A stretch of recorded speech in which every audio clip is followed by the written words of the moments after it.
मंगलमूर्तये नमः। मंगलम भगवान विष्णु मंगलम गरुड़ध्वज मंगलम पुंडरीकाक्ष मंगलाय तनोहरि विराजम्य। ओम केशवाय नमः। ओम नारायणाय नमः। माधवाय नमः। गोविंदाय नमो नमः। हस्तौ रक्षाल्य।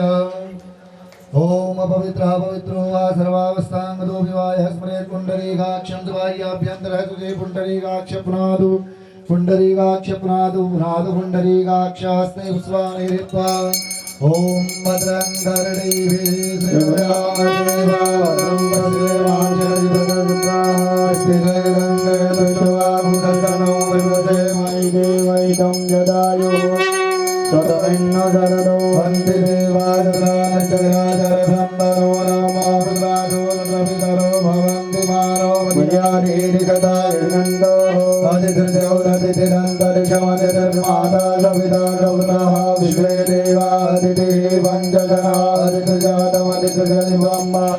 कर्ष्यमाण एकादश दिवसात्मक श्री श्री महापुराण यान्यज्ञे अद्य सप्तमे दिवसे करिष्यमाण कथा श्रवणारम्भ कर्मणः तत्पूर्वाङ्गत्वेन ताम्पाद्मदेवीं शरणं प्रपद्ये अलक्षमेण स्थितां त्वां प्रणये नमो नमः। व्यासाय नमः। व्यासस्वरूपिणे नमः। ध्यायामि ध्यानार्थे पुष्पाणि समर्पयामि। अर्घ्यादिभिः सम्पूज्य भूमिदेवाग्रजन्मासे त्वं विप्रपुरुषोत्तम प्रत्यक्षो यज्ञपुरुष अर्घ्योऽयं प्रतिगृह्यतां गन्धानुलेपनं कस्तूरीतिलकं ललाटपटले वक्षस्थले कौत्सुभं नासारे वरमुद्रिकं करतले वेणुतले कङ्कणं सर्वाङ्गे हरिचन्दनं सुललितं कण्ठे मौक्तावले गोपाल श्रीवरवेष्टितो विजयते गोपाल चूडामणि। नमोऽस्त्वनन्ताय सहस्रमूर्तये सहस्रपाताक्षिशिरोर्वाहवे सहस्रनामे पुरुषाय शाश्वते सहस्रकोटियुगधारिणे नमः। व्यासाय नमः। व्यासस्वरूपिणे नमः। सकलपूजार्थे गन्धाक्षतपुष्पाणि समर्पयामि। पुष्पं पुष्पमालाभ्यां च निवेदयामि। ओम हरि ओम।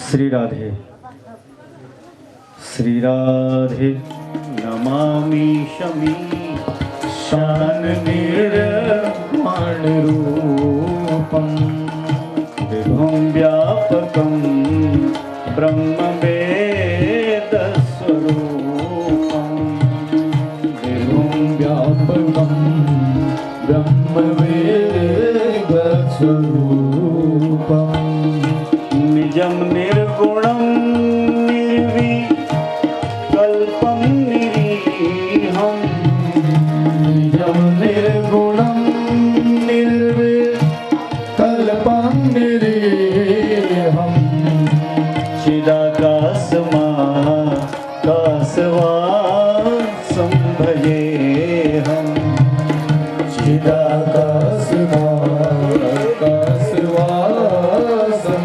भजेऽहं निराकार ओंकार मूलं तुरीयं निराकार ओंकार मूलं तुरीयं निराज्ञानगोप्रीतमीशं गिरीशं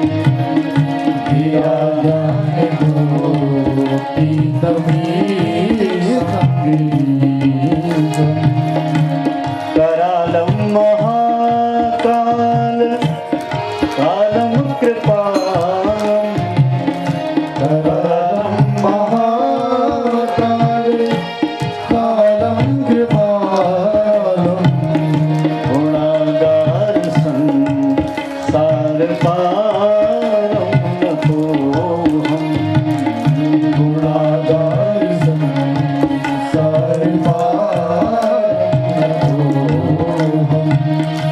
तुषाराद्रिशङ्का शुगौरं गभीरं तुषाराद्रिशङ्का शुगौरं गभीरं मन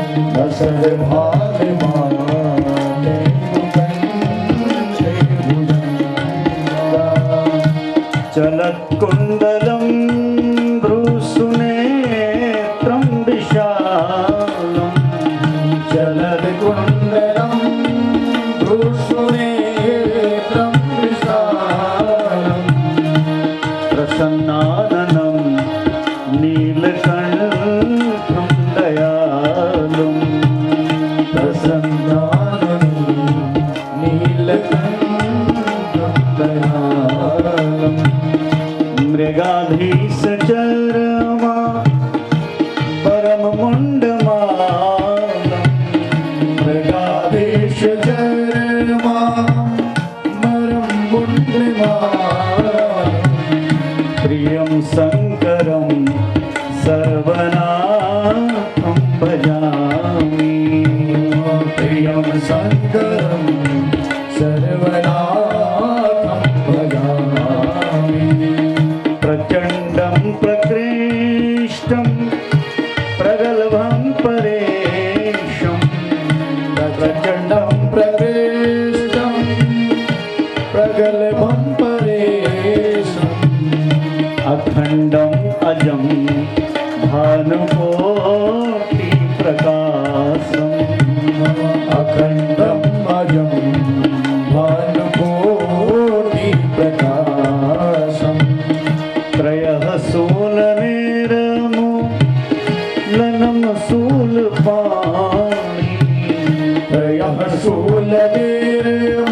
शूलनिर्मूलनं शूलपाणि भजेऽहं भवानीपतिं भावगम्यम् भजेऽहं भवामीपतिं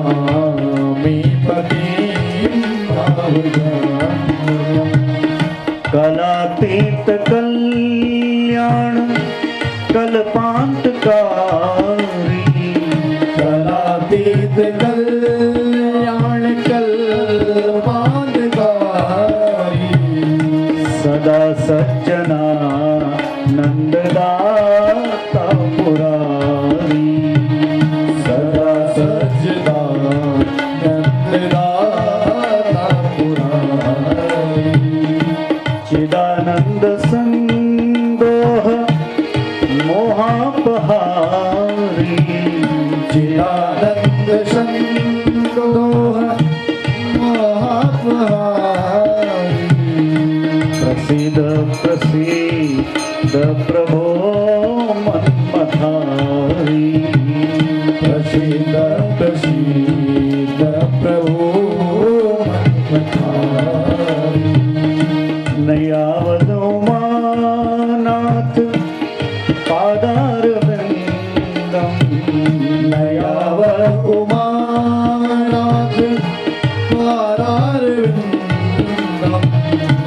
भजन्ति हलो के परे वानराणाम् भजन्ति हलो के परे वानराणाम् न तावत् सुखं शान्ति संतापनाशं न तावत् सुखं शान्ति सन्तापनाशम् प्रसीद प्रभो सर्वभूतादिवास प्रसीद प्रभो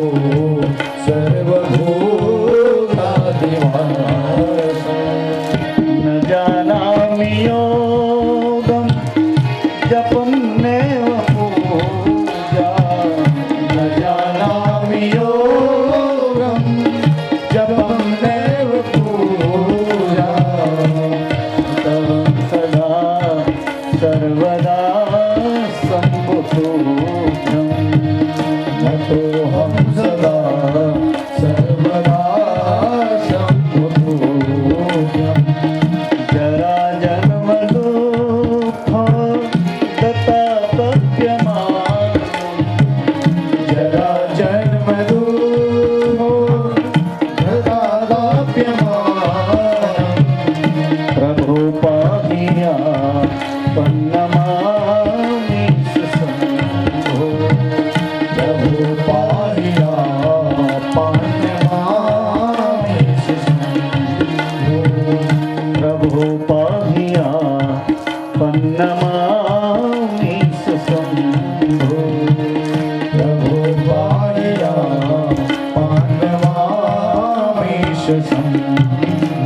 रुद्राष्टकमिदं प्रोक्तं विप्रेण हरतोषे ये पठन्ति नरा भक्त्या तेषां शम्भो प्रसीदतु।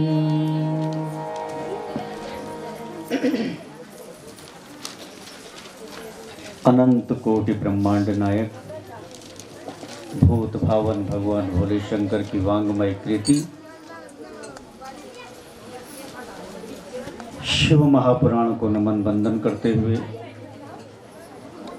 बिल्वेश्वर महादेव को नमन वंदन करते हुए, अपने माता पिता अपने सदगुरुदेव के चरणों का स्मरण नमन वंदन करते हुए हमारे इस शिव सभा में उपस्थित संत जन, विद्वान ब्राह्मण जन, हमारे स्थानीय ब्राह्मण जन, हमारे इस कार्यक्रम के राजा रानी, यजमानगण, हमारे श्रीमान महेंद्र सिंह जी, श्रीमान पान सिंह जी, श्रीमान गणेश गिरी गोस्वामी जी, श्रीमान किशन सिंह जी, सपत्नीक,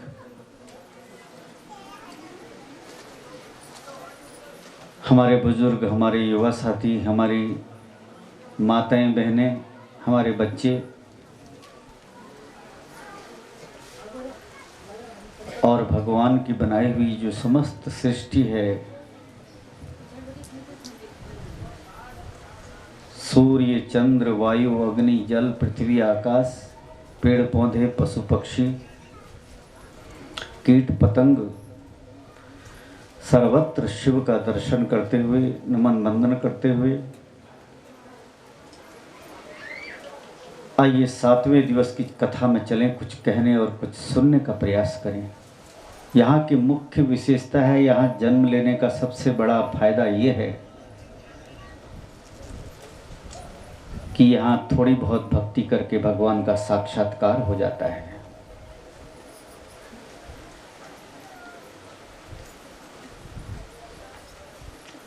यहाँ जो भगवान की भक्ति करते हैं, शास्त्र कहता है मूकम करोति वाचालम। कोई गूंगा भी हो और भगवत कृपा हो जाए तो वाचाल हो जाता है। वाचाल मतलब बोलने में सिद्ध। भगवत कृपा हो जाए, पंगुम लंघयते गिरिम, लंगड़ा भी पहाड़ों पर चढ़ सकता है, बड़े बड़े से बड़े पहाड़ पर। बच्चे का जन्म होता है तो हम बड़े प्रसन्न हो जाते हैं, बड़े सुखी महसूस करते हैं अपने आप को, और बच्चा कहीं गिर पड़े तो फिर बहुत दुख हो जाता है।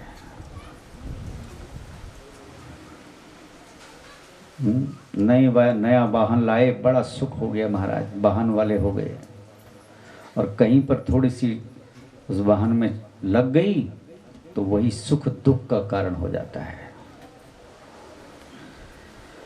नया मकान बनाया 4-5 कमरों का, 4-5 साल में रंग उखड़ गया, फर्श टूट गया, तो वही मकान अब दुख का कारण हो गया। अब उसको सही करने के लिए चाहिए 2-3 लाख रुपए रंग बारिश करने के लिए। सुख के पीछे दुख छुपा हुआ है, और सुख हमेशा पुराना पड़ जाता है। बच्चा हो गया, बड़ा प्रसन्नता हुई, सुख पुराना पड़ जाता है। अब नई चिंता हो जाती है, इसको स्कूल भेजना है। फिर स्कूल भेज दिया, स्कूल जाने लगा, फिर धीरे धीरे फिर नई चिंता होती है, हाई स्कूल में पहुंच गया, अब चिंता हो रही है हाई स्कूल पास कैसे हो। चलो पढ़ लिया, लिख लिया, नौकरी भी लग गई, तो अब नई चिंता होती है, इसका विवाह कैसे हो। हर सुख पुराना पड़ता है, नई नई चिंताएं सामने आती जाती हैं। विवाह भी हो गया, अब नई चिंता आ गई, इसकी संतान कैसे हो। तो रोज सुख और दुख के चक्कर में हम सब उलझे हुए हैं। लेकिन भगवान की कथा आनंद देने वाली है, और ऐसा आनंद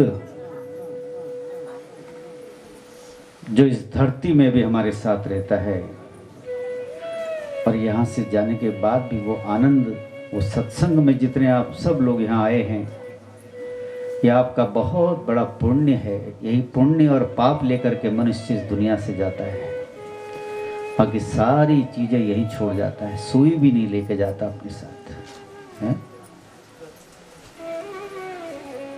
हमारी माताएं बहनें बहुत जर जेवर इत्यादि पहनती हैं, रोज लालच करती हैं, उसके पास तो इतने मंगलसूत्र हैं, मेरी भी होनी चाहिए, उसके पास तो इतनी साड़ियाँ हैं, मेरी भी होनी चाहिए। इसी में दुख और सुख में उलझी रहती हैं, और जब दुनिया से जाने की बारी आती सब यहीं उतार लिए जाते हैं, सब कोई साथ नहीं ले जाता।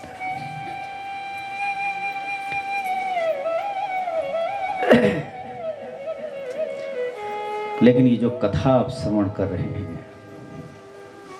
ये कथा कान के माध्यम से जो आपके हृदय में उतर रही है,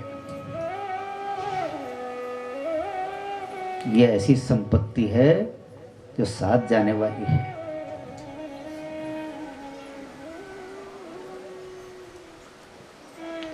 एक विदेश में रहने वाला व्यक्ति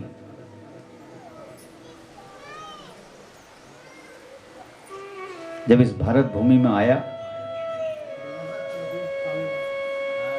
हरिद्वार में गंगा जी से ऊपर ऋषिकेश के किनारे कहीं एक संत की कुटिया में उसको जगह मिल गई।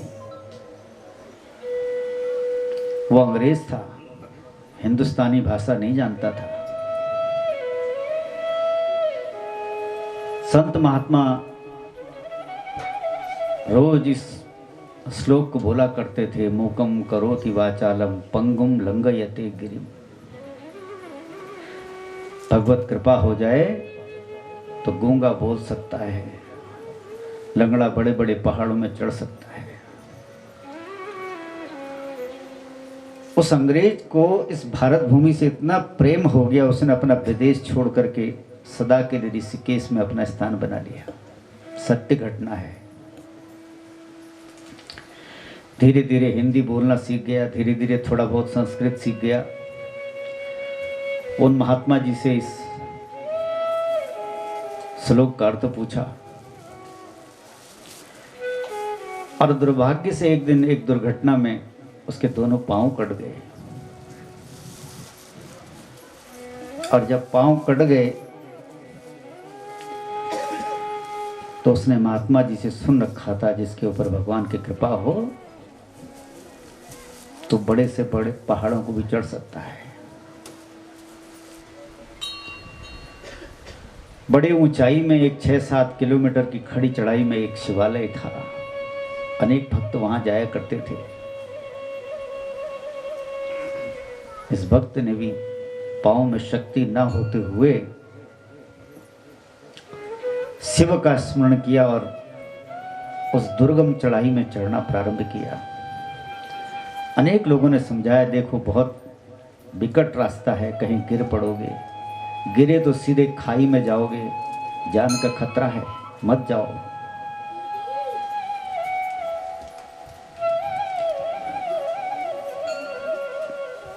पर इसने कहा, देखो प्राण निकले तो निकले, शिव के नाम से प्राण निकले, मेरा बड़ा सौभाग्य है, जाऊंगा जरूर। और ये बात सिद्ध हो गई। वो पहुंच गया उस कटे हुए दोनों पांव को लेकर के। एक विदेशी व्यक्ति हमारी भारतीय संस्कृति से प्रभावित होता है, भगवान पर भरोसा करता है। आप सब भी करते हैं, मुझे मालूम है, आप भी करते हैं। लेकिन हम लोग उतना भरोसा भगवान पर नहीं करते हैं जितना हमें करना चाहिए। जो लोग भगवान पर भरोसा करते हैं, भगवान उनके सारे काम धाम स्वयं आगे आगे बढ़ के करने लगते हैं, अदृश्य रूप में करने लगते हैं। कल हमने एक बड़ा सुंदर सा प्रसंग सुना था। एक संत किसी के घर गए थे कुत्ते के रूप में, बाद में एक फकीर के रूप में गए थे, भिखारी के रूप में हैं। हमारे शास्त्रों में कई जगह ये वर्णन आता है, 24 घंटे में से एक बार हमें भगवान के दर्शन होते हैं, लेकिन हम पहचान नहीं पाते,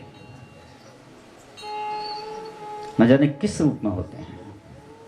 किस रूप में हो, होते हैं, लेकिन वो उस रूप में नहीं दिखाई देते जिस रूप की हम कल्पना करते हैं। कोटाबाग में हमारे एक मित्र हैं, पाठक परिवार, उनकी माताजी 90 वर्ष की थी। आंगन में चारपाई डाल देते थे उनके लिए और उसमें बैठी रहती थी, पकड़ के लाते थे, चारपाई में बिठा देते थे, चल फिर नहीं पाती थी। मलमूत्र जाना हो तो उनको उठा करके ले जाते थे शौचालय में। उनकी एक आदत थी, तो जितनी देर वहां बैठती थी चारपाई में, अपने घर के अंदर से अनाज के कुछ दाने मंगा लेती थी, कभी बाजरा मंगा लेती थी, कभी चावल के दाने मंगा लेती थी और आंगन में डालती रहती थी। चिड़ियाएं आती थी और उसको खाती रहती थी। वो देख देख के प्रसन्न होती थी, मन में सोचती थी चिड़ियाएं भगवान का स्वरूप है।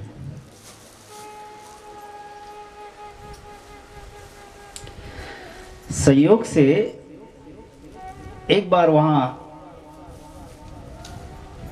घुघुते का जोड़ा आ गया। एक घुघुती जानते हैं आप सब लोग, और धीरे धीरे वो घुघुते भी उस बूढ़ी अम्मा से इतने प्रभावित हो गए, रोज आ जाएं, सुबह सुबह बुढ़िया बाहर ना पहुंचे, घुघुते पहले आ जाए दरवाजे पे, दोस्ती हो गई। उन पाठक परिवार वालों ने एक लकड़ी का डिब्बा बनाया और ऊपर मकान के ऊपर स्लिप थी, उसमें रख दिया। बिना कुछ बताए दोनों शाम को उसके अंदर चले जाते थे और सवेरे फिर आंगन में खड़े होकर के कमरे से अंदर को देखते थे कि अब बुढ़िया बाहर आएगी, अब बुढ़िया बाहर आएगी।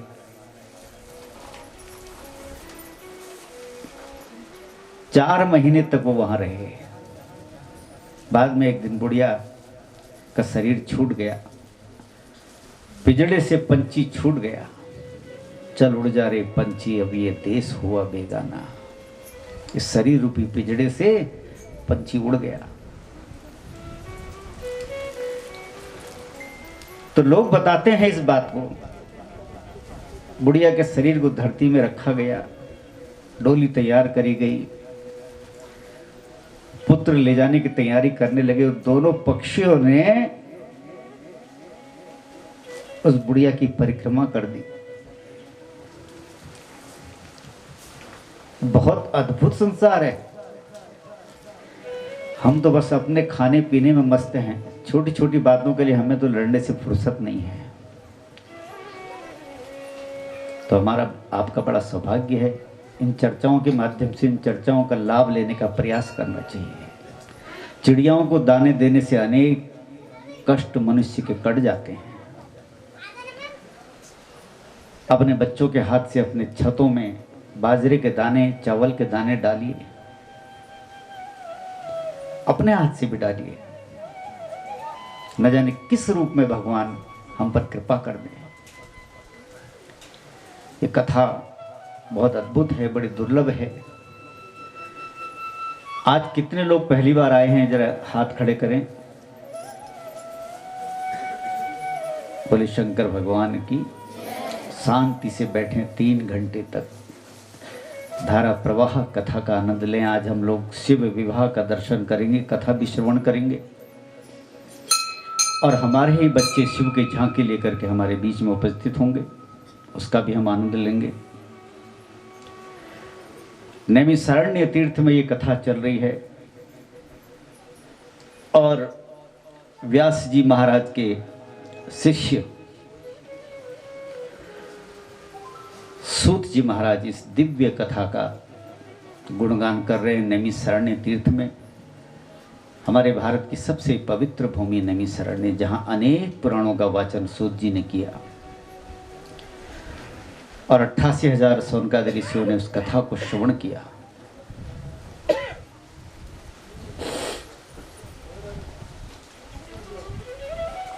उनका तो काम, उनका तो मन भरता नहीं है कथाओं से।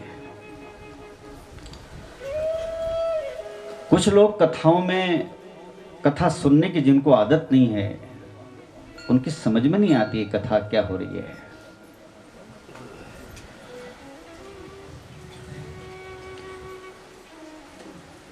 एक व्यक्ति कभी कथा में नहीं जाते थे,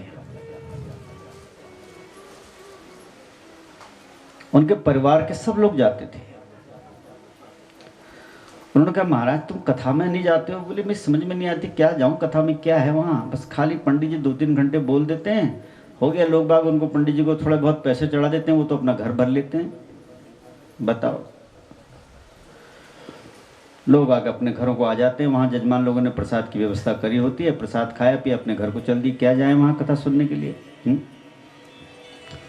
घर वालों ने बड़ी जिद करी, नहीं चलो, भगवान की कथा बहुत बहुमूल्य होती है, इस मनुष्य जीवन में, इस सनातन धर्म में जन्म लेने के बाद कथाएं जरूर सुननी चाहिए, और तुम्हारे पास काम क्या, घर में बैठे क्या करते हो तुम, चलो कथा सुनने के लिए।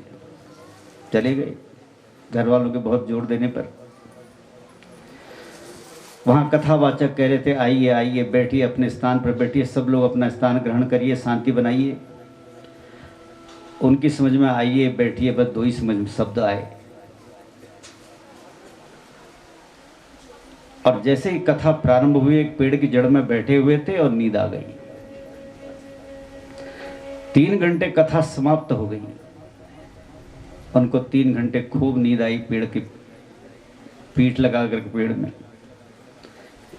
किसी ने कहा प्रभु उठो अब जाओ घर को, कथा पूरी हो गई, सब लोग चले गए अपने अपने घर को, उठो अब। तो उन्होंने कथा से 3 शब्द सीखे, आइए बैठिए जाइए। उन्होंने कहा यही होता होगा कथा में, आइए बैठिए और जाइए। अब भगवत कृपा ऐसी हो गई उस कथा को सुनने के बाद, वो 3 शब्दों को रटे बार बार, आइए बैठिए जाइए, आइए बैठिए जाइए। बोले कथा से सीख के लाए हैं, आइए बैठिए जाइए। रात्रि में अपने कक्ष में विश्राम कर रहे थे,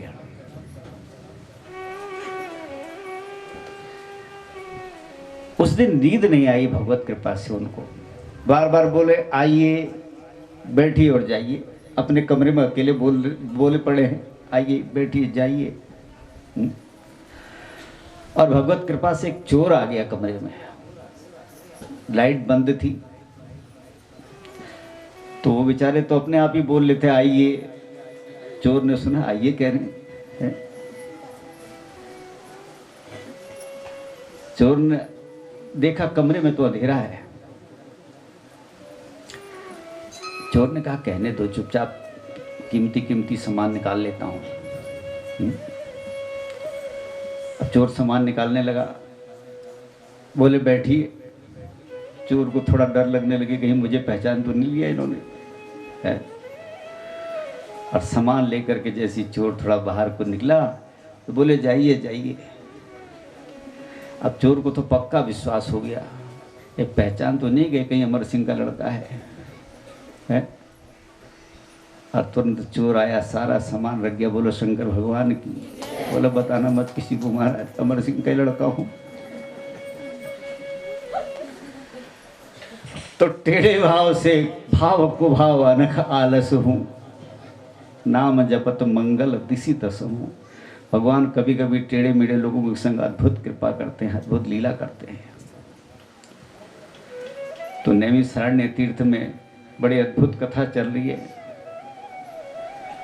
और 88,000 सोनकादि ऋषि इस कथा को ऐसे ही ध्यान से सुन रहे हैं जैसे आप सब लोग इस कथा को ध्यान से सुन रहे हैं। हमारा भी सौभाग्य है आप सब भक्तों के दर्शन करने का अवसर हमें भी मिला यहाँ इस पवित्र भूमि में बिल्वेश्वर महादेव की कृपा से, और आप सब के ऊपर भी बहुत भगवान की असीम कृपा है। भगवान अपने काम को स्वयं करते हैं, अपने जैसे भक्तों को छांट लेते हैं। राजा रानियों को छांट लिया, कार्यक्रम का आयोजन करने वालों को छांट लिया, कार्यक्रम में कथा सुनाने वालों को छांट लिया। किसी का हमारा अपनी कोई भूमिका नहीं है, सारी भूमिका शिव की है। लेकिन हम सब अपने अपनी मानते हैं। आप सबको प्रेरित किया यहाँ आने के लिए। कुछ लोग तो हमारे रोज आते हैं, जो हमारे आसपास के लोग हैं, कुछ दूर दूर से भी आते हैं। हमारे जीवन की ये बहुमूल्य संपत्ति है।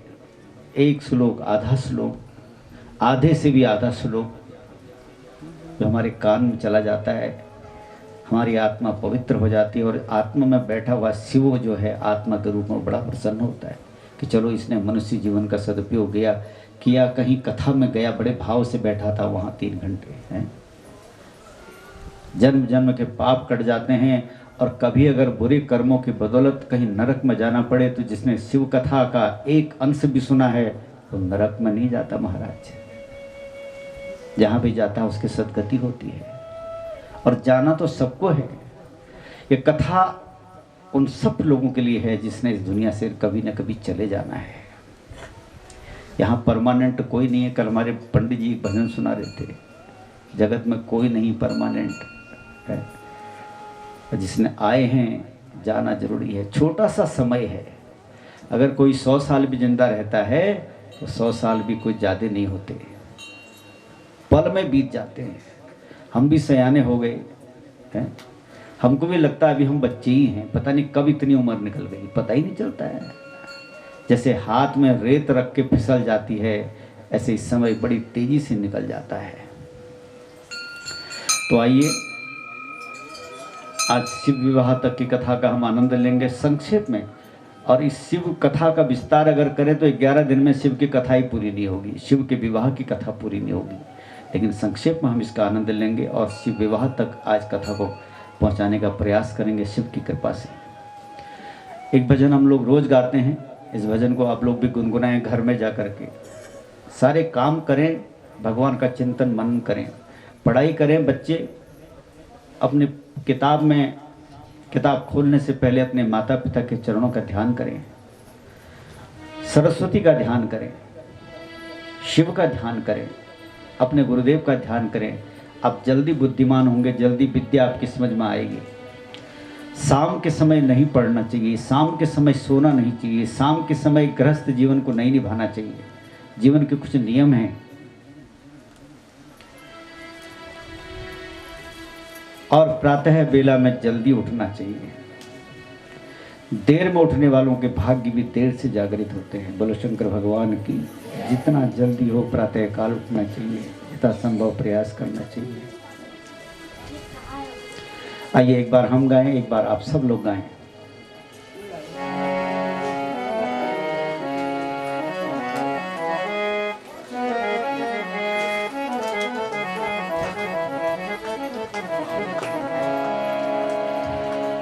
मिलता है सच्चा सुख केवल भगवान तुम्हारे चरणों में।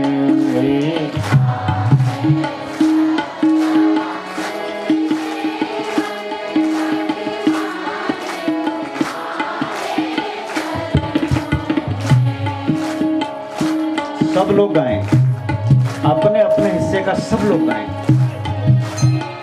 मिलता है सच्चा सुख केवल भगवान तुम्हारे चरणों में।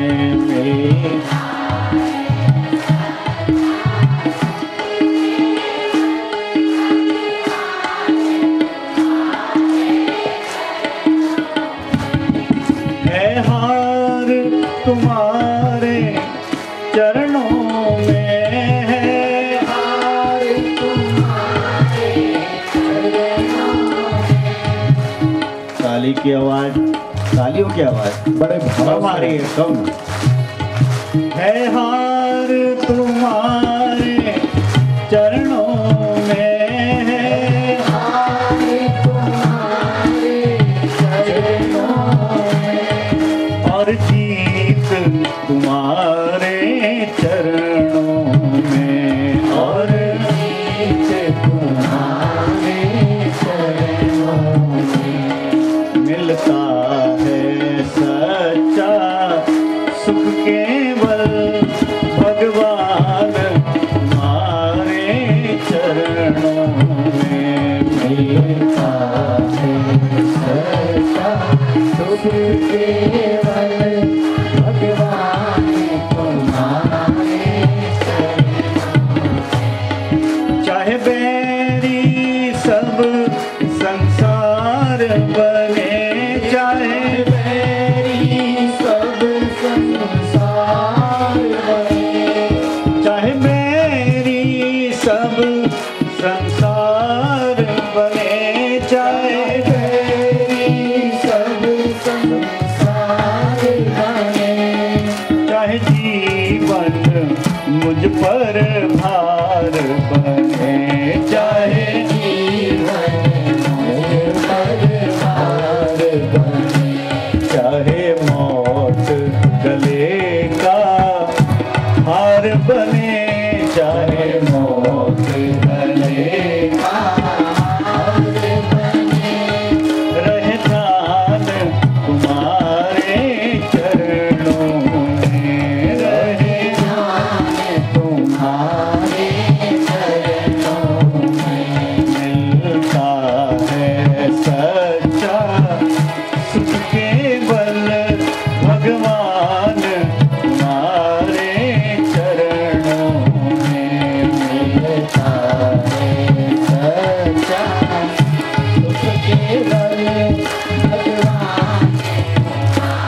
देश निकलना हो, चाहे छोड़ के देश निकलना रहे ध्यान तुम्हारे चरणों में, रहे तुम्हारे चरणों में।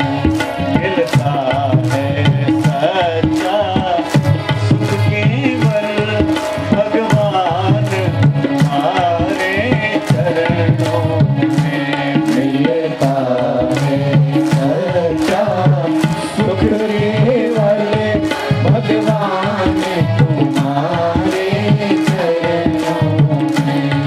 चाहे संकट में आघेरा हो, चाहे संकट में आघेरा हो, चाहे संकट में आघेरा हो, चाहे संकट में आघेरा हो, चाहे चारों ओर अंधेरा हो, चाहे चारों ओर अंधेरा हो, पर मन नहीं डगमग वो मेरा, पर मन नहीं डगमग वो मेरा। रहे ध्यान तुम्हारे चरणों में, रहे तुम्हारे चरणों में।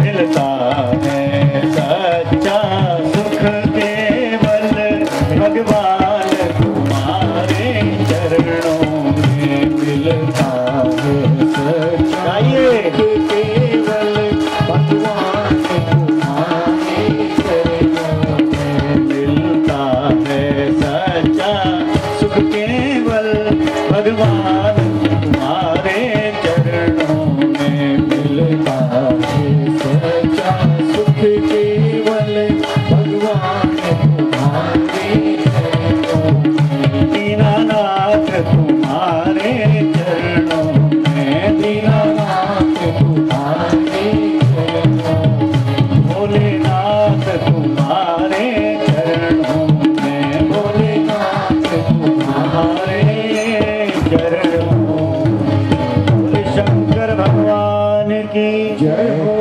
बोले शिव महापुराण की जय हो, बोले बिल्वेश्वर महादेव की जय बोले अपने अपने गुरु महाराज की जय बोले अपने अपने माता पिता की जय बोले इष्ट देवता की जय बोले कुल देवता की जय बोले ग्राम देवता की जय बोले स्थान देवता की जय बोले गौ माता की जय बोले गंगा माता की जय हो, बोले भारत माता की जय हो, बोले सब संतन की जय बोले सब भक्तन की जय हो, बोले भक्त और भगवान की जय। कल की कथा में आपने श्रवण किया था देवी भगवती पार्वती के जन्म की कथा का आपने आनंद लिया था।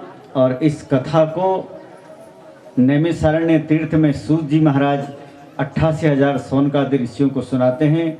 और सूत जी कह रहे हैं कि मैं आपको वो कथा सुना रहा हूँ जो ब्रह्मा ने अपने पुत्र नारद को सुनाई थी। और उसी कथा का आप जो है इस भगवान शिव के इस मंदिर प्रांगण में, बिल्वेश्वर महादेव के प्रांगण में इस कथा का आप सब लोग आनंद ले रहे हैं। वो कन्या हिमालय राज के घर में जन्म लेती है देवी पार्वती, उसका नामकरण होता है, अनेक नाम पढ़ते हैं। और काली आदि उसके नाम पढ़ते हैं। सिद्ध विद्या, मातांगी, कमला, भुवनेश्वरी, भैरवी, विद्या, धूमावती। और धीरे धीरे कन्या बड़ी होने लगती है। और जब बड़ी होती है तो अपनी सखियों के साथ में गंगा जी के किनारे बालू से बेदियां बनाती है, पूजा की बेदियां। भगवान शिव की प्रतिमा बनाती है। कुछ बच्चे बचपन से बड़े भगवान के भक्त होते हैं, उनके लक्षण भी दिखाई देते हैं। कुछ बच्चे बचपन से बहुत शौकीन होते हैं, मंदिर के आगे बैठ जाएंगे, आंखें बंद करेंगे, हैं? माता पिता को देखते हैं बच्चे। आपको कुछ आता हो या ना आता हो, 5 मिनट 10 मिनट अपने घर में जहां आपने मंदिर बना रखा है वहां जरूर बैठिए।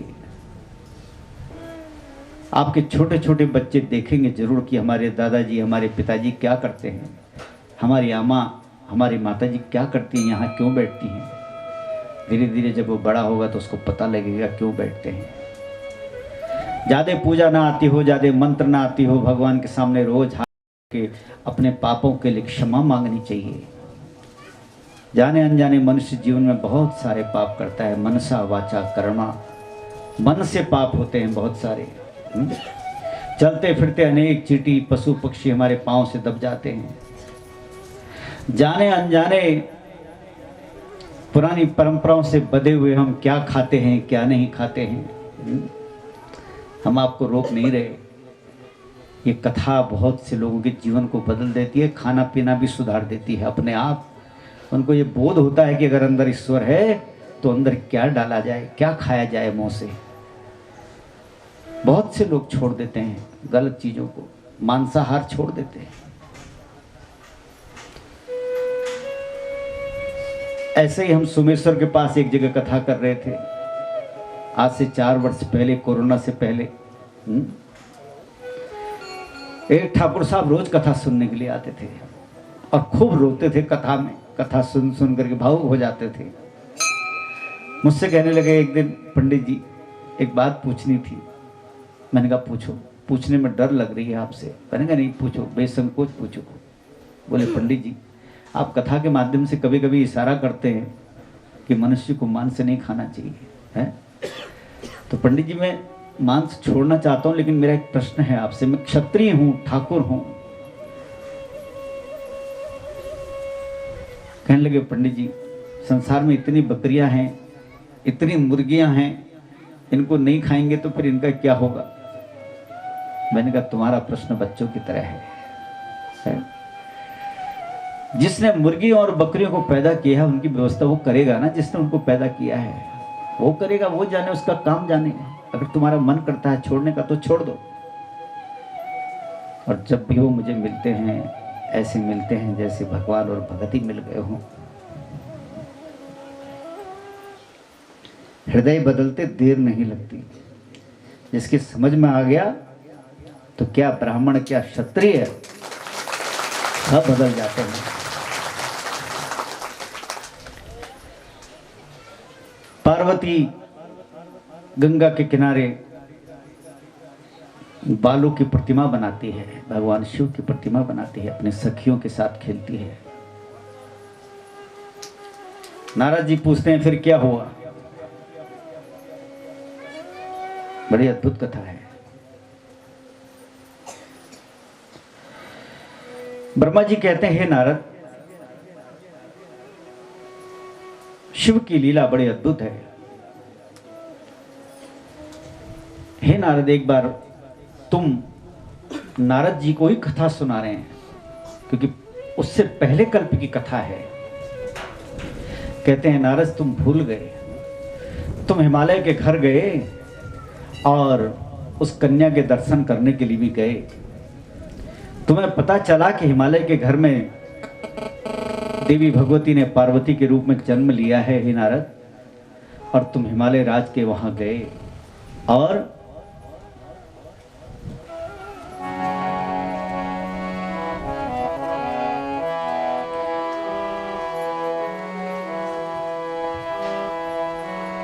नारद समाचार सब पाए, नारद समाचार सब पाए, नारद समाचार सब पाए, नारद समाचार सब पाए।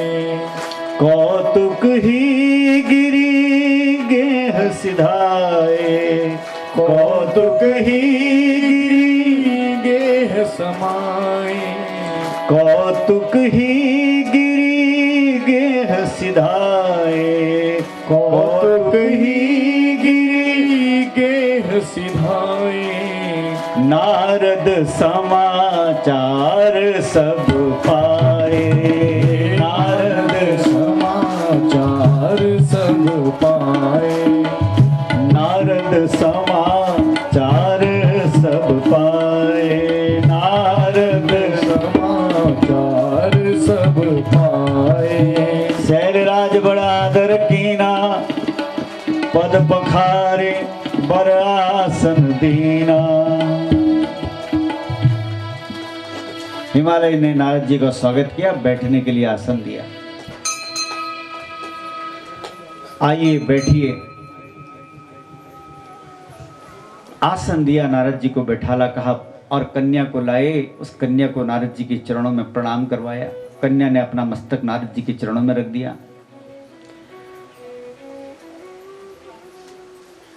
हिमालय राज ने कहा, हे नारद जी महाराज, हमारा बड़ा सौभाग्य है जो आप हमारे घर में आए। इस कन्या का भाग्य जरा बताइए। नारद जी कहते हैं,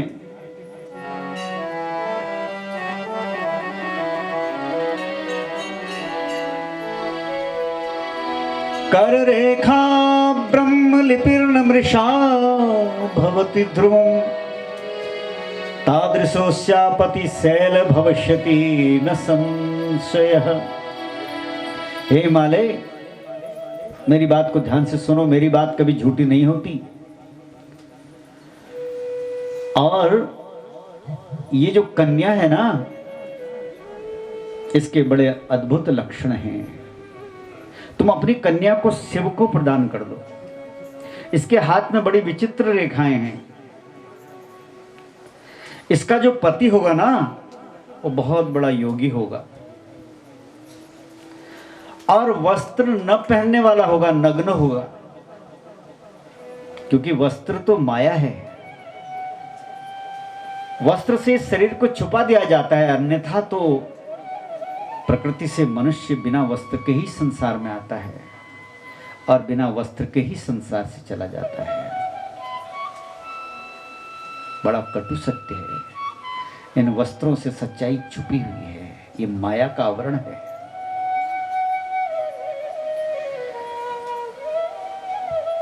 नारद जी कहते हैं, इसका जो पति होगा वो योगी होगा। योगी नग्नो गुणों कामी मात्र तात विवर्जिता। उसके माता पिता नहीं होंगे और उसको सम्मान की भी कोई चिंता नहीं होगी। उसका वेश अमंगलधारी होगा। ब्रह्मा जी कहते हैं, हे नारद, तुम्हारी बातों को सुनकर के हिमालय और मैना बड़े दुखी हुए। ऐसा पति मिलेगा? भगवती जगदम्बा व छोटी सी पार्वती नारद की बातों को सुन रही थी और मन ही मन प्रसन्न हो रही थी। वो जानती थी कि ये भेष सारे भगवान शिव के ही हैं, ये लक्षण। नारद कहते हैं, तुम अपनी कन्या को शिव जी को प्रदान करो। शिवः सर्वे सहसेव्यो विकारी प्रभुरव्ययः, तस्मात् शिवाय कन्या स्वाम शिवाम देहि विवेकतः।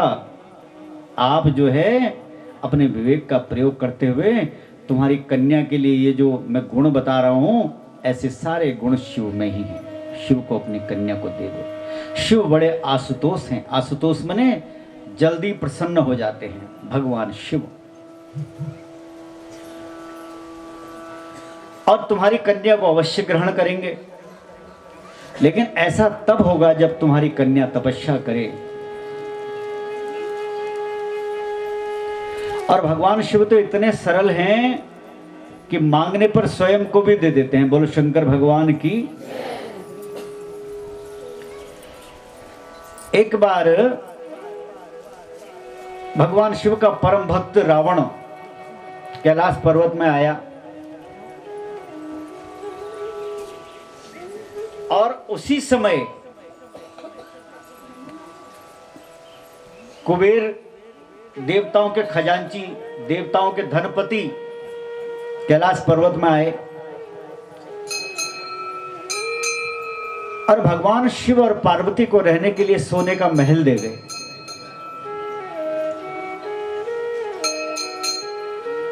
भगवान शिव ने कहा, भाई कुबेर, मुझको महल से क्या करना, मैं तो गुफाओं में रहने वाला हूं। मेरा तो कैलाश पर्वत अपने आप में बहुत बड़ा महल है। माता पार्वती ने कहा, देखो तुम्हारा भगत है ना, अब दे रहा है तो रख लो। शिव जी ने कहा, तो रख दे, यहीं रख दे, चल। सोने का महल बना करके कुबेर वहां कैलाश पर्वत में उसने रख दिया। इतने में कहीं से घूमता घामता रावण आ गया। रावण ने जब उस महल को देखा, रावण भगवान शिव का परम भक्त था।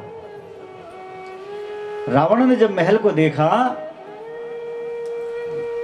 तो भगवान शिव को प्रणाम किया और शिव से कहा, प्रभु ये महल आपके किस काम का, मुझे दे दो। भगवान शिव ने कहा, ले जा ले जा ले जा, बबाला अभी दे गया था कुबेर, ले जा, सोने का महल। अब रावण के मन में विचार आया, बोल कि इस महल में तो देवी पार्वती रहती थी, इसमें क्यों ना ऐसा करूं, माता पार्वती को भी मांग लो। शिव जी को क्या करना, वहीं मात रहेंगी हैं, जहां ये महल रहेगा लंका में, वहीं ये माता हमारी पार्वती भी रह लेंगी, क्या करना है। बोले प्रभु माता जी को भी दे दो। भगवान ने कहा, ले जाओ, इसको भी ले जाओ। माता ने टेढ़ी आंखों से देखा, शिवजी बोले दिमाग खराब होगा, बताओ, तो रावण को मगले दे दी।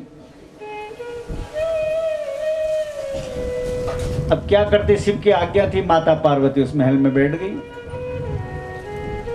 और रावण आकाश मार्ग से उस महल को लेकर जाने लगा। रास्ते में नारद जी को पता चला।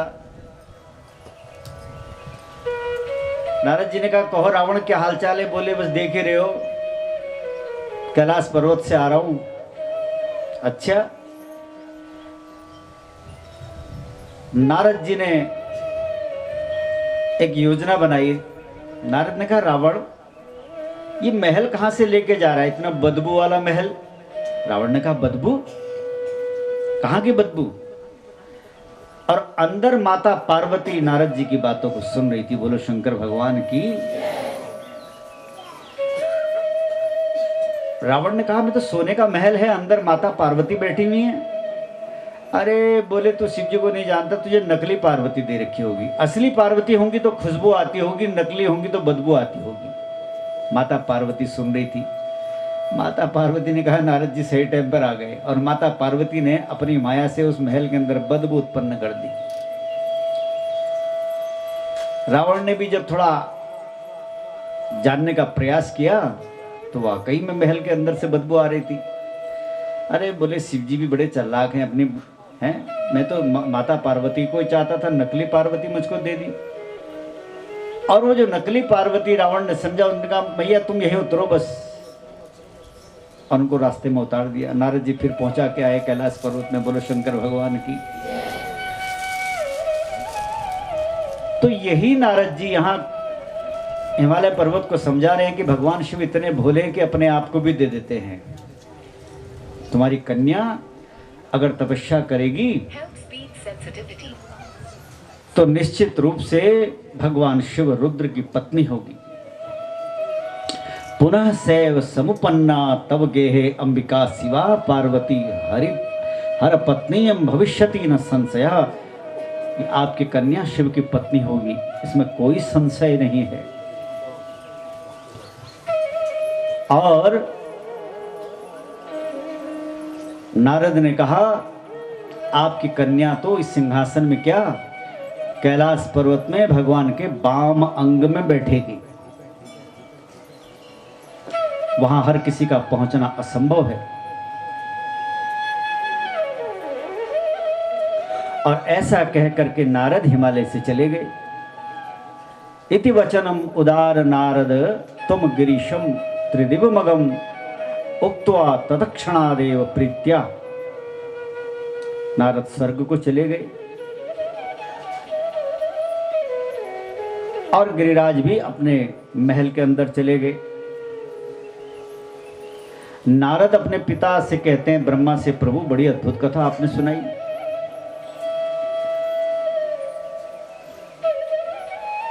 फिर क्या हुआ? तथा किम भवत्तात, उसके बाद हे पिताजी फिर क्या हुआ? ब्रह्मा जी कहते हैं, तुम्हारे स्वर्ग चले जाने के बाद में वो जो पार्वती की माँ है मैना, वो अपने पति हिमालय के पास आई, कहने लगी, हे प्रभु ये नारद की वचन जो है ना मेरी समझ में नहीं आए। आप ऐसा करें, इस कन्या का विवाह किसी अच्छे वर के साथ कर दें। कोई सर्व लक्षण संपन्न कुलीन वर मिल जाए तो उसके साथ इसका विवाह कर दो। और जैसे लक्षण नारद ने बताए थे ऐसे में तो विवाह करना मेरा दिल नहीं मान रहा है।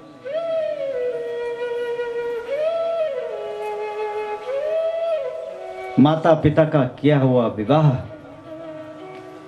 100% सफल रहता है, कहीं कहीं गड़बड़ होती है। और दुर्भाग्य से समय बदल रहा है। दुर्भाग्य से हम कथाओं से कम प्रेरित हैं, हम सनातन संस्कृति को नहीं अपना रहे। हम उन संस्कृति को अपना रहे हैं जो पैसे लेकर के पिक्चरों में झूठे मूठे नाटक हमको दिखाया करते हैं। हम प्रेम की परिभाषा तक नहीं जानते और हम प्रेम करने वाले बने हुए हैं। अपने माता पिता को रुलाकर आज इस भारत की भूमि में अनेक युवा बच्चे हमारे ऐसे हैं जो प्रेम के नाम पर माता पिता को आंसू दे रहे हैं। जिसने अपने माता पिता से प्रेम नहीं किया, जिसने हमारी सनातन संस्कृति से प्रेम नहीं किया, वो प्रेम क्या करेगा। अनेक घटनाएं हो रही हैं, अनेक अखबारों में ऐसी अनेक घटनाएं हो रही हैं जहां वो प्रेम अंत में मृत्यु का कारण बन रहा है। पिक्चरों को देख देख के बीमारी फैल रही है समाज के अंदर। कथा सुनी है तो माता पिता की आज्ञा से विवाह घर गृहस्थ जीवन बसाने वाले बच्चे आज भी देश में बहुत ज्यादा हैं और ऐसे ही बच्चों की इस देश को आवश्यकता है। थोड़ा कहना ज्यादा समझना। माता पिता को आंसू दे करके और अपने जीवन को नरक बनाने वाले बच्चे सावधान हो जाएं। बहुत दुख पाने वाले हैं ऐसे लोग। मैना ने कहा कोई दूसरा वर इसके लिए ढूंढ लीजिए, और रोती हुई मैना अपने पति के चरणों में गिर गई। हिमालय ने कहा देवी विश्वास रखो, नारद के वचन सत्य होने वाले हैं और तुम अपनी इस कन्या को तपस्या का आदेश दो, क्योंकि नारद ने कह रखा है तुम्हारी कन्या तपस्या करेगी तो शिव मिलेंगे। इतने में पार्वती बोल पड़ी, मैंने कल स्वप्न में एक ब्राह्मण ने मुझे आदेश दिया कि तुम शिव की तपस्या करो। हिमालय कहने लगे मैंने भी एक स्वप्न देखा। उस स्वप्न में एक तपस्वी ब्राह्मण तपस्या करने के लिए हमारे हिमालय के नजदीक में आए हैं, और मैंने स्वप्न में देखा कि मैं देवी पार्वती को लेकर के उन ब्राह्मण देवता के पास गया हूं। शायद वो ब्राह्मण देवता शिव जी ही होंगे जो स्वप्न में मेरे पास मुझे दिखाई दिए। ऐसी बातचीत चलने लगी।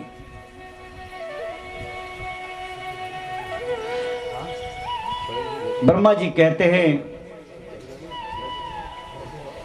भगवान शंकर घूमते घूमते अपने गणों के साथ तपस्या करने उस हिमालय पर पहुंच गए,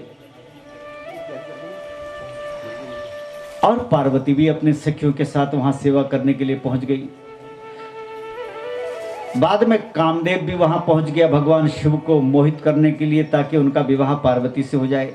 संक्षेप में सारी कथा ब्रह्मा जी ने सुना दी। नारद कहने लगे प्रभु ये बड़ी अद्भुत कथा आपने सुनाई।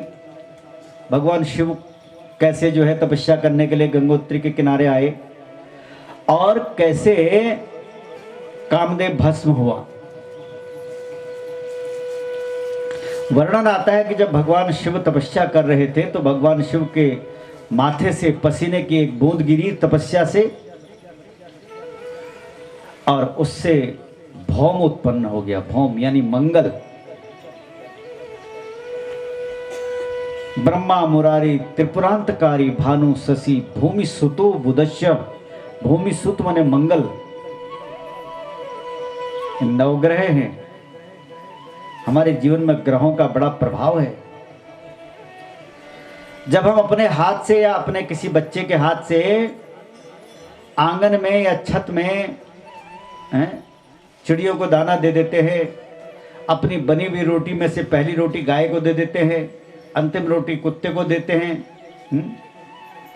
तो अनेक ग्रह जो बिगड़े हैं वो शांत हो जाते हैं, सही हो जाते हैं। अधिकतर ये जो दुर्घटनाएं होती है ना, ये ग्रहों के बिगड़ने से होती है। अधिकतर मनुष्यों में आपस में संबंध खराब ये ग्रहों के बिगड़ने से होते हैं। अधिकतर वाणी के दोष जितने हैं ये सब ग्रहों के बिगड़ने से होते हैं। लोग बुरे नहीं होते, लेकिन ग्रह न चाहते हुए भी मनुष्य को एक दूसरे का शत्रु बना देते हैं। उस भौम नाम के ग्रह का जन्म हुआ, भौम माने मंगल, और वो धीरे धीरे बड़ा हो गया। शिव जी को प्रणाम किया जहां भगवान शिव तपस्या कर रहे थे। इतने में धरती ने एक नारी का रूप धारण कर लिया और उस बालक को गोद में ले लिया। भगवान शिव बड़े प्रसन्न हो गए। तभी से मंगल देवता इस धरती के पुत्र माने जाते हैं। भूमि सुतो माने मंगल। और फिर बुद्ध की बारी आती है। इन नवग्रहों के नाम हैं ब्रह्मा, मुरारी, त्रिपुरांतकारी, भानु।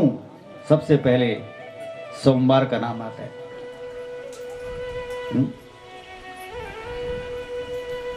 तो मंगल की उत्पत्ति का भी संक्षेप में इसमें वर्णन है। भगवान शिव ने कहा यह बालक भूमि दान देने वाला होगा। जिसके ग्रहों में, जिसकी राशि में, कुंडली में मंगल की स्थिति मजबूत होती है, ऐसे लोग बड़े दानी होते हैं।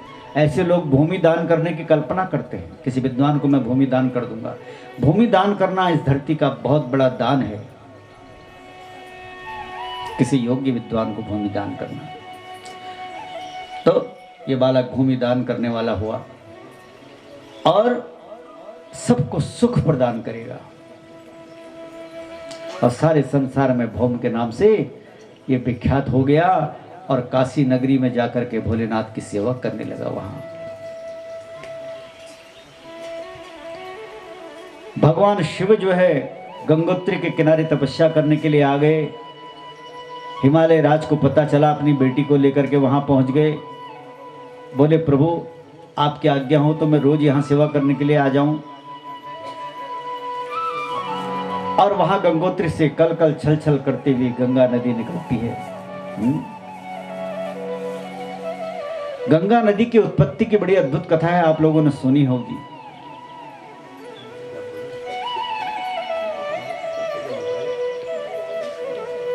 एक बार वामन भगवान देवी अदिति के पुत्र वामन भगवान दैत्यों के राजा महादानी बलि के पास गए। बलि बहुत बड़ा दानी था। वामन भगवान ने कहा, उसकी सभा में जब पहुंचे तो उस बलि ने वामन भगवान का स्वागत किया। बोले प्रभु बताइए क्या आदेश है मेरे लिए। वामन भगवान ने कहा, छोटे से वामन भगवान थे, सुंदर सी खाली एक लंगोट पहन रखी थी, हाथ में एक डंडी थी। बोले राजा बलि अगर देना चाहता है ना तो 3 पांव भूमि दे दे, 3 पग भूमि दान कर दे। राजा बलि अहंकारी था। बोले तुम छोटे से बच्चे हो और 3 कदम भूमि मांग रहे हो। सोना मांगो, चांदी मांगो, गाय मांगो, गौशाला मांगो, सोना चांदी हीरे मोती जवाहरात के ढेर मांगो, 3 पग भूमि मांगते हो। क्या मांगते हो ब्राह्मण देवता। उस बलि के गुरु थे शुक्राचार्य, दैत्यों के गुरु। उन्होंने बलि को समझाया, देखिए बामन नहीं है छोटा मोटा, ये तो साक्षात नारायण का अवतार है और तुझसे तेरा सब कुछ छीन लेगा। ये मत दे 3 भूमि इसको, 3 पग भूमि मत संकल्प मत लेना। बलि ने कहा चाहे अपने आप को भी सर्वस्व दान देना पड़े, लेकिन ब्राह्मण देवता को वचन दे दिया है तो भूमि दान जरूर करूंगा।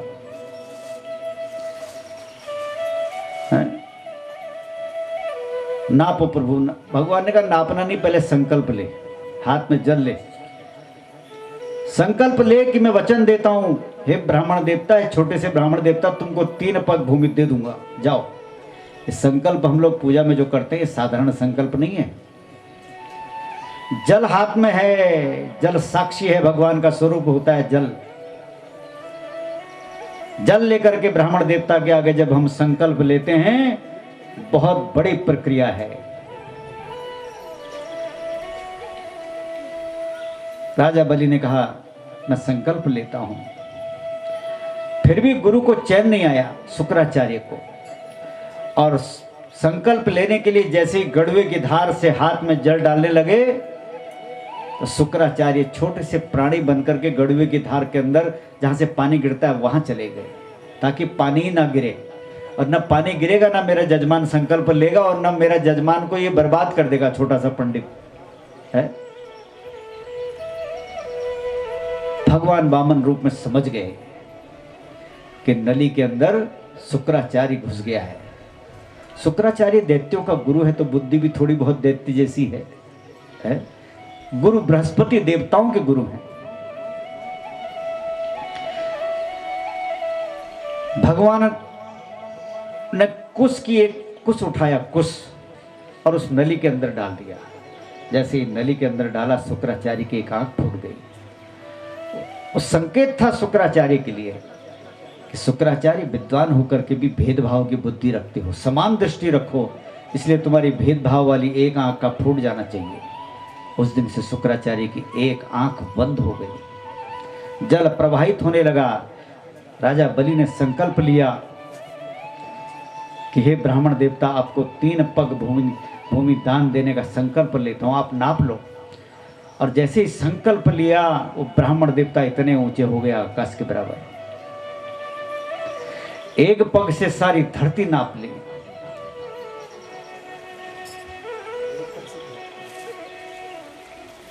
बोले संत भगवान की। हमारे बड़े स्नेही, हमारे गर्म पानी में रहते हैं मूर्ति महाराज का हार्दिक स्वागत है इस शिव सभा में।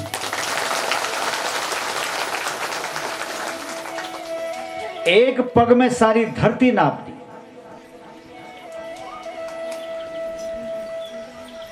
और दूसरे पग से आकाश पाताल सब नाप दिया।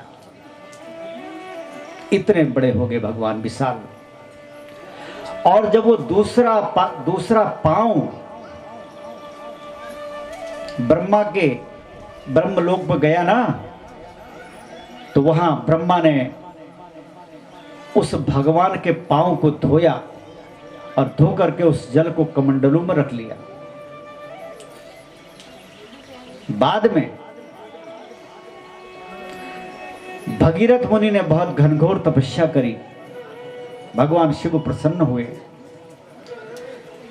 भगवान शिव ने कहा, अगर वो ब्रह्मा जी अपने कमंडलू से जल छोड़ दें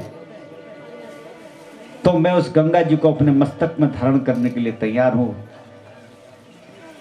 ब्रह्मा जी की भी तपस्या करी, और तपस्या करी तो कमंडलू में रखी हुई भगवान के चरणों की वो जो जल है, वही जल गंगा जी है। ब्रह्मा जी ने अपने कमंडलों से जैसे ही उसको छोड़ा, वो देवलोक से सत्यलोक से होती हुई कल कल छल छल करती हुई भगवान शिव की जटाओं में समा गई। और भगवान शिव ने अपनी एक छोटी सी जटा को खोल दिया, आगे आगे भगीरथ, पीछे पीछे गंगा जी चल पड़ी। आज जहां गंगोत्री है, वहीं से गंगा जी का उद्गम माना जाता है। आइए एक लाइन भगवान जो है भगवती गंगा के स्मरण एक भजन के माध्यम से करें।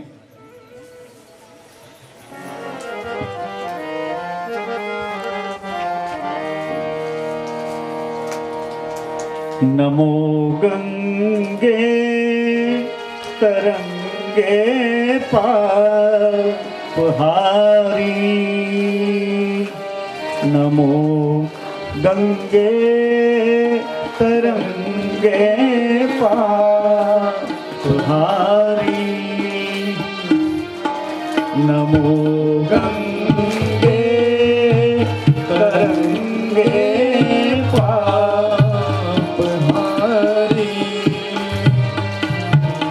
सदा जय हो, सदा जय हो तुम्हारी गंगे, सदा जय हो, सदा जय हो तुम्हारी गंगे। हजारों पापियों को तुमने तारा, हजारों पापियों को तुमने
मैया की। प्रातः काल स्नान करते समय गंगा जी को जरूर याद करना चाहिए। बोलो गंगा मैया की। गंगा, यमुना, सरस्वती, नर्मदे, सिंधु, कावेरी, जो याद आ जाए, जल सामने हो, इनका याद ध्यान करना चाहिए।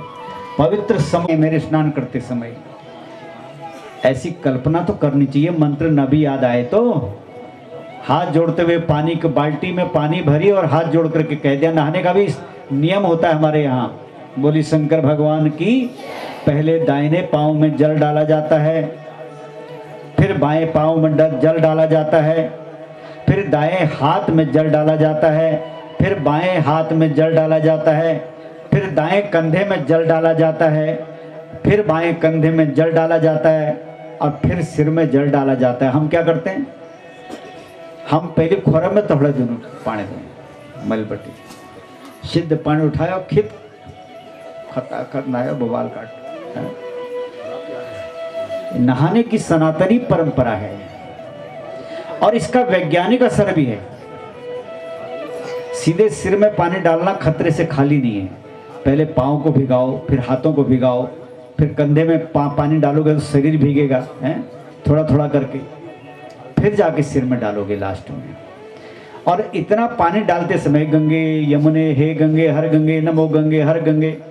और अब आजकल तो पता नहीं कौन सा गीत गा रहे हैं लोग बाग, मुझे पता नहीं। फिल्मी गाने गाते थे लोग। हमारे जमाने में तो झूठ बोले कौवा काटे वाला गाने गाते थे पुराने लोग।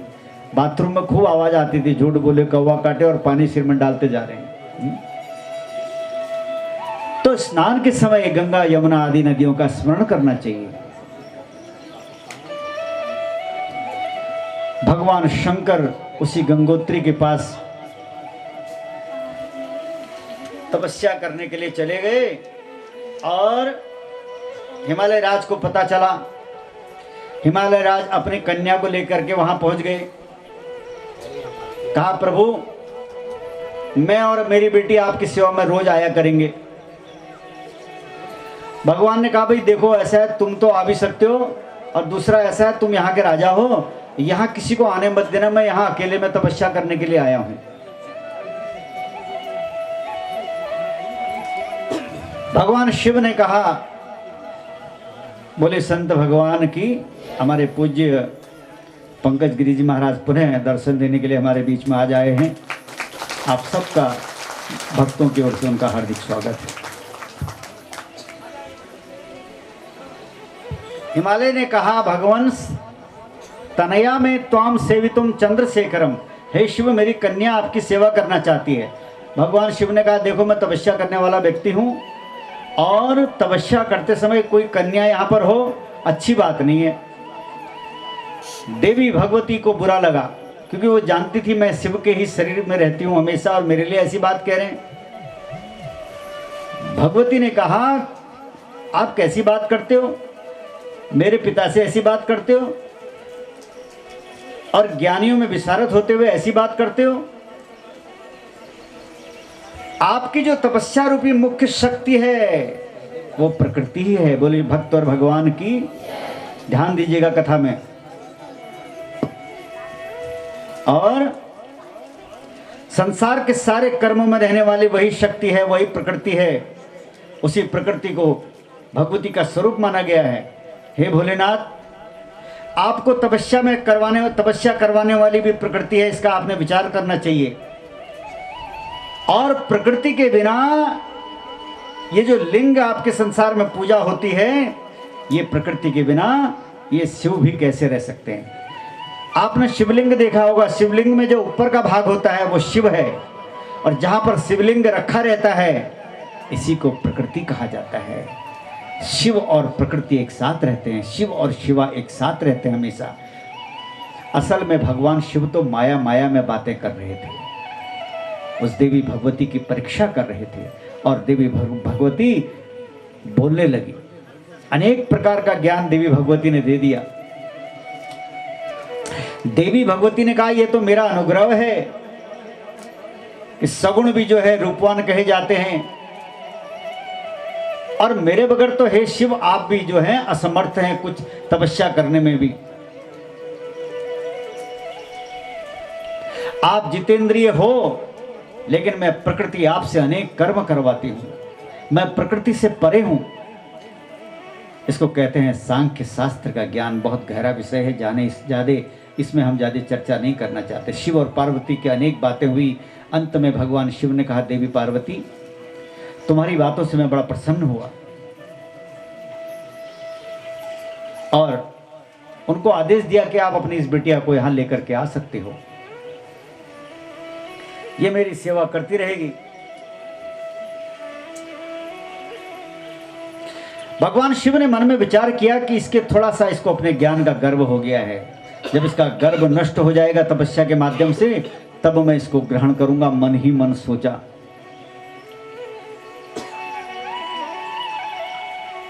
और ब्रह्मा जी कहते हैं कि देवी पार्वती वहां रोज भगवान शिव की सेवा के लिए आया करती थी, और भगवान शिव आंखें बंद करके समाधि में डूब जाया करते थे। इसी समय में एक तारकासुर नाम का दैत्य हुआ।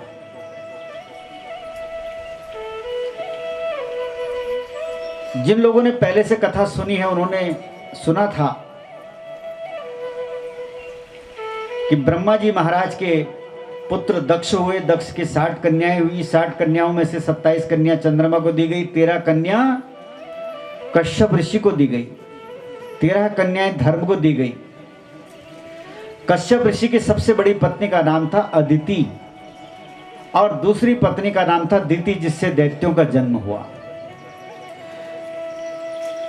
इसी दिति के गर्भ में, एक बार इस दिति के गर्भ में इंद्र ने प्रवेश कर लिया, देवता ने, छोटा सा सूक्ष्म बालक बन करके, सूक्ष्म हवा बन करके, और इस दिति के गर्भ को नष्ट कर दिया। अपने वज्र से दिति के गर्भ में, दिति के गर्भ के 7 टुकड़े कर दिए। बाद में गर्भ के अंदर में वो 7 बच्चे रोने लगे। इंद्र ने उन 7 के भी 7 और टुकड़े कर दिए, और बाद में जब उनका जन्म हुआ तो वो 7 सत्ते 49 बच्चों ने धरती में जन्म लिया, और इंद्र के पीछे चल दिए कि 49 प्रकार के मरुतगण कहलाए गए। बाद में इसी दिति के गर्भ से एक वज्रांग नाम का दैत्य का जन्म हुआ, और जब वज्रांग बड़ा हुआ तो इसको पता चला कि इंद्र ने मेरी माता के गर्भ में जाकर के मेरे भाई को मार डाला था, उसके टुकड़े कर दिए थे, इसलिए इसके मन में विचार आया कि मैं देवताओं से बदला लूंगा। ब्रह्मा जी महाराज ने इसको समझाया कि देखो, बदले की भावना अच्छी नहीं होती, और जिन बच्चों की बात तुम कर रहे हो वो तो सारे के सारे 49 मरुद गण बन गए हैं, 49 प्रकार की हवाएं बन गई हैं, इसलिए बदले की भावना को मन से हटाओ। बाद में इस वज्रांग का हृदय परिवर्तन हो गया, और समय आने पर इस वज्रांग के घर में एक और बालक का जन्म हुआ, एक बच्चे का जन्म हुआ, जो कि देवताओं को दुख देने वाला था। और इसके जन्म होते ही अनेक प्रकार के उत्पात होने लगे।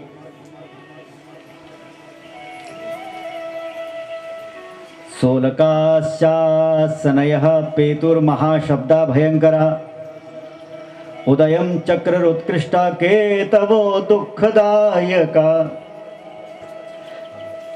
इसके जन्म होते ही अनेक प्रकार के वज्रपात होने लगे,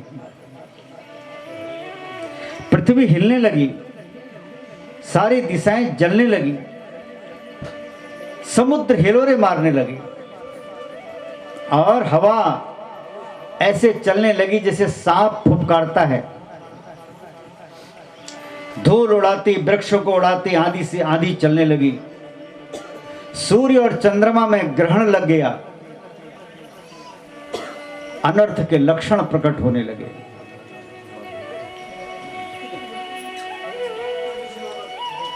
इसका नाम था तारकासुर। बोले शंकर भगवान की। और देखो, इस धरती में जब असुर पैदा होते हैं तो उसके भी लक्षण होते हैं, और जब देवता किस्म के लोग कोई जन्म लेते हैं तो उनके भी कुछ लक्षण होते हैं। तो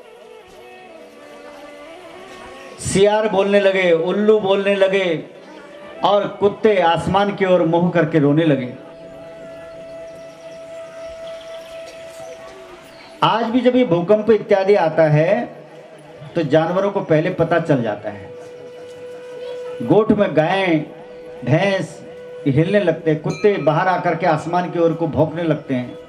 इनको 3-4 घंटे पहले पता चल जाता है कि आज चलक ओणी छू चलक। तो प्रकृति से इनको ज्ञान होता है। जब भी इस धरती में राक्षस प्रवृत्ति के लोग जन्म लेते हैं, इसी प्रकार की घटनाएं होती हैं, आज भी होती हैं।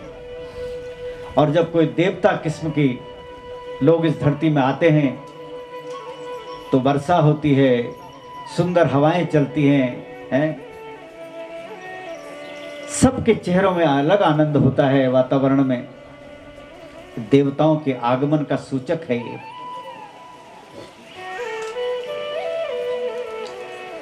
गायें भयभीत हो गई, गायों के थनों से दूध की जगह रुधिर निकलने लगा। गावो त्रसन नस्र दोहा वाष्प नेत्रा भया कुलहा। और पशु जहां तहां मलमूत्र करने लगे, बार बार आंखों से अश्रुधारा बहने लगी, और बादलों से पीव की वर्षा होने लगी। देवताओं की प्रतिमाएं रोने लगी, और बिना हवा चले ही पेड़ गिरने लगे। ग्रह युद्ध होने लगा, और इस बालक का नाम रखा गया तारक, तारकासुर। बड़ा हो गया और तपस्या करने के लिए अपनी मां से आज्ञा मांगी। ब्रह्मा की तपस्या करी, बहुत कठिन तपस्या करी। 100 साल तक मात्र जल पी करके तपस्या करी, वायु पीकर। 100 वर्ष तक जल में खड़े रह करके, 100 वर्ष तक अग्नि के मध्य में, 100 वर्ष तक नीचे मुख करके, 100 वर्ष तक हाथ के तलवों के बल पर। बहुत विस्तार से इसकी तपस्या का वर्णन है। ब्रह्मा जी प्रसन्न हो गए और इसने कहा, प्रभु, ब्रह्मा ने कहा, मांगो तारकासुर, क्या मांगना चाहते हो? इसने कहा, अगर प्रभु आप प्रसन्न हैं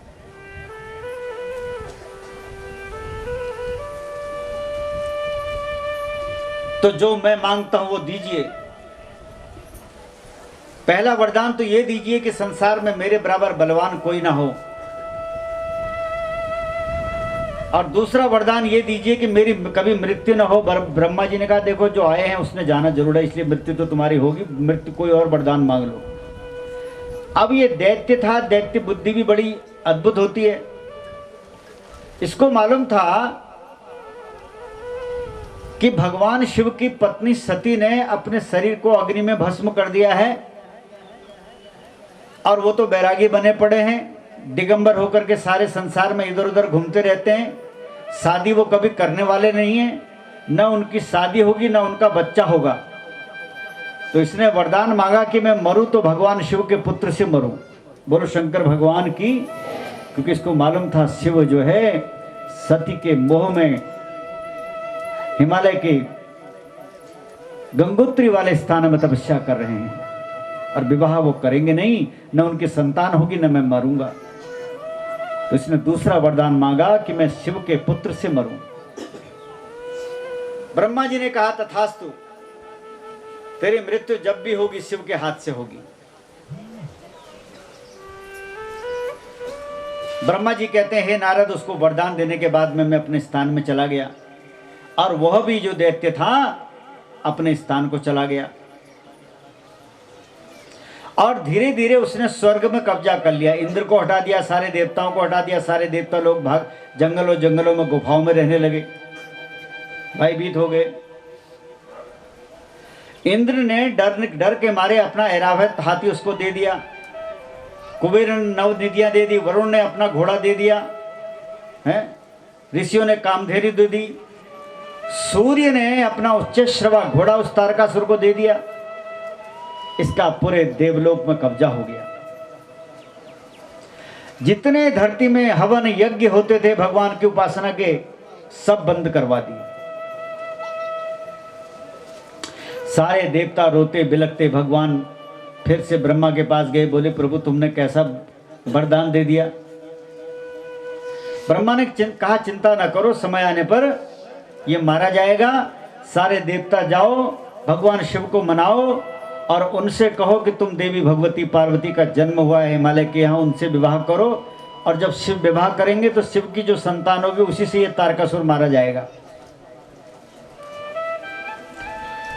देवताओं ने कहा प्रभु तो जब मारा जाएगा तब मारा जाएगा, उसने तो हमको घर से निकाल दिया है, इंद्रलोक से हम सबको निकाल दिया, हम सब गुफाओं में रहते हैं, इंद्र की कुर्सी में खुद बैठ गया। ब्रह्मा जी ने कहा मैं उसको समझाऊंगा।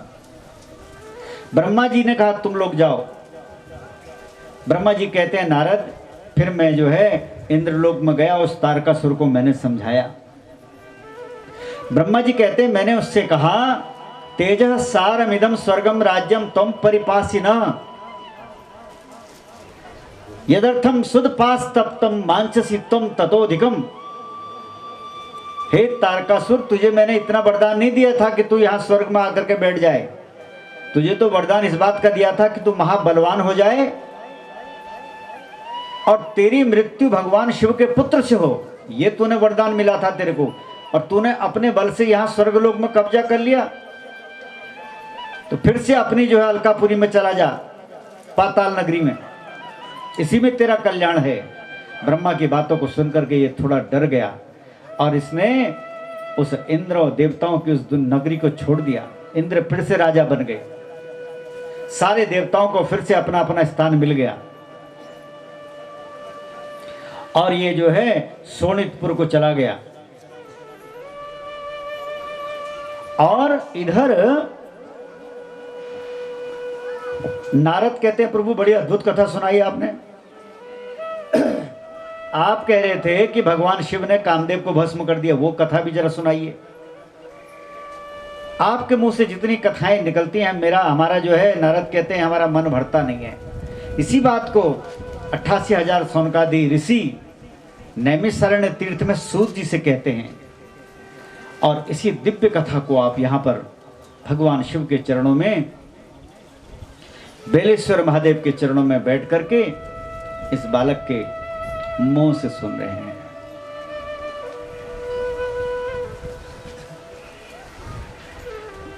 ब्रह्मा जी कहते हैं हे नारद आप भगवान के बड़े प्रेमी हो, भगवान की कथाओं के बड़े प्रेमी हो, इसीलिए बार बार प्रश्न पूछते हो।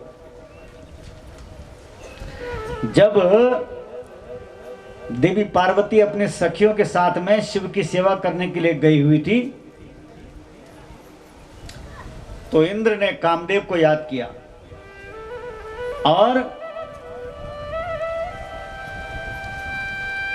कामदेव प्रकट हो गए। किम कार्यम ते समुत्पन्नम समृतोहम केन हेतुना तत्वम कथय देवेश तत कर्तुम समुपागतः। कामदेव ने कहा हे इंद्र मेरे लायक क्या सेवा है मुझे बताइए।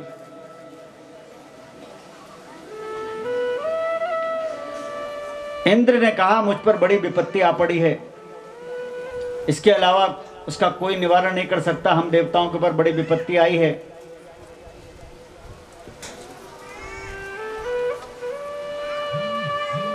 और इस काम को मात्र तुम ही कर सकते हो। काम ने कहा सेवा बताइए, किसको मोहित करना है? आप कहें तो मैं तो शंकर को भी मोहित कर दूं। बोलो शंकर भगवान की। अभिमान में बोला, अभिमान में, घमंड में। इंद्र ने कहा हे कामदेव तुमने तो मेरी मन की बात कह दी, शिव को ही मोहना है। क्योंकि जब शिव के मन में काम इच्छा जागृत हो जाएगी, विवाह करने की इच्छा जागृत हो जाएगी, तो वो देवी पार्वती से विवाह करेंगे और उनकी जो संतान होगी उस संतान से ये तारकासुर नाम का दैत्य मारा जाएगा। इसलिए तुम मेरे सच्चे मित्र हो, इसीलिए मैंने आज तुमको याद किया है। यथार्थम मित्र सत्तमः, तुम मेरे सच्चे मित्र हो। धीरज, धर्म, मित्र और नारी, चार चीजें अनमोल उपहार हैं प्रकृति का। मनुष्य को हमेशा धैर्यवान होना चाहिए, मनुष्य को धर्मवान होना चाहिए, मनुष्य का कोई ना कोई सच्चा मित्र होना चाहिए जो दुख सुख में उसके काम आ सके। और मनुष्य की जो नारी है वो भी धर्माचरणी होनी चाहिए। धर्मात्मा नारी अपने पति को सतमार्ग की ओर प्रेरित करती है। बहुत से लोग शादी होने तक, जब तक शादी नहीं हुई होती तब तक वो भक्ति इत्यादि नहीं करते, लेकिन शादी होने के बाद धर्मात्मा बन जाते हैं, क्योंकि उनकी पत्नियां उनको धर्म के मार्ग में ले चलती हैं। धर्मचारिणी महिलाएं अपने पति को धर्म के मार्ग में लगा देती हैं, धीरे धीरे करके, सनई सनई। और इस कलयुग में कहीं कहीं बड़ा उल्टा होता है। कई जगह हो गया ऐसा, किसी ब्राह्मण से विवाह, ब्राह्मण देवता गए हैं शादी तय करने के लिए, दूल्हे ब्राह्मण देवता हैं, बड़ी चुटिया होती है ब्राह्मण देवताओं की। ब्राह्मण देवता की चुटिया इतनी महत्वपूर्ण है कि ब्राह्मण चाहते हैं कि कभी अवसर आ जाए, मुसीबत आ जाए तो गला कट जाए पर चुटिया नहीं कटनी चाहिए, इतना महत्व है चुटिया का। और नारियों के बाल, मातृशक्ति के लंबे लंबे बाल, ये लंबे बाल होने चाहिए। छोटे बच्चों की बात अगर छोड़ दें तो माताओं के बाल काटना मनुष्य की तरह बहुत बुरे लक्षण हैं।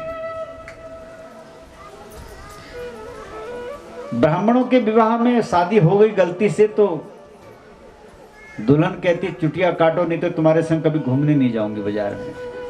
बताओ, पंडित कहता नहीं, तू अपने मायके चली जा, पर मैं चुटिया नहीं कटाऊंगा। और सुबह पंडित जी उठते हैं तो चुटिया कटी हुई मिलती है। बोलो शंकर भगवान की। बताओ, कई जगह हो गया ऐसा। तो सच्चे मित्र, धीरज, धर्म, मित्र और नारी, नारी ऐसी होनी चाहिए जो पति के कंधे से कंधे मिलाकर सुख और दुख में उसका साथ दे, उसको सही मार्ग में लेकर के जाए, धीरे धीरे धर्म के मार्ग में ले जाए।